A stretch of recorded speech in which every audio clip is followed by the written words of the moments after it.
Okay, so now I'm getting ready to do the back. This is where I left off. You can see where my thread stops right here behind my ear. So I'm gonna separate this last row in the back, and I'll show it to you.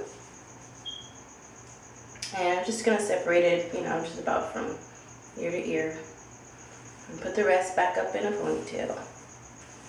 This is the back. You can see the band.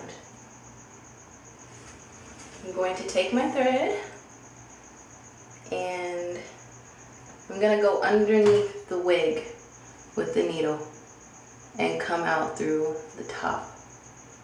This way I don't get the hair caught up in the thread. The hair that's on that first track around the perimeter. And be sure not to knot this thread because then you'll catch the hair.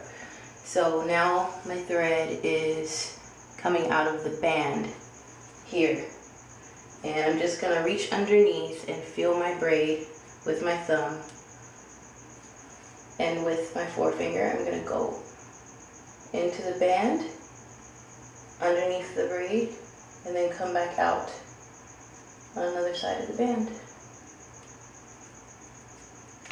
and then I pull through. Oh, let me make sure I have no knots, no hair caught up in there. And there's my stitch, and I'm gonna do this all the way across the back. And I can't really feel where the combs are. I can't feel the braid, so I'm just gonna go in a nice little pattern straight across, because it should just go, your braid should just go straight across.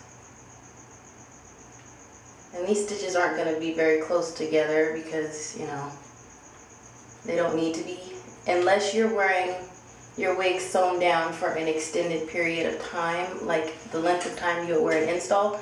You may want to make your stitches closer together so that you won't have as much tension when you're combing, because if you're pulling and it's yanking too much because your stitches are too far apart, then that can cause a lot of stress on your hair.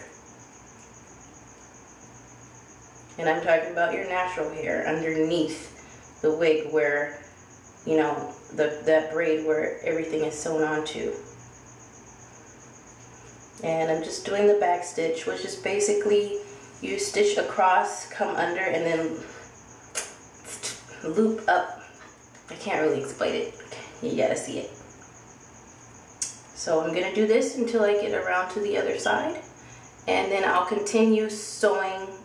I'll bring the thread back down underneath and then start sewing the perimeter of the cap onto the braid again.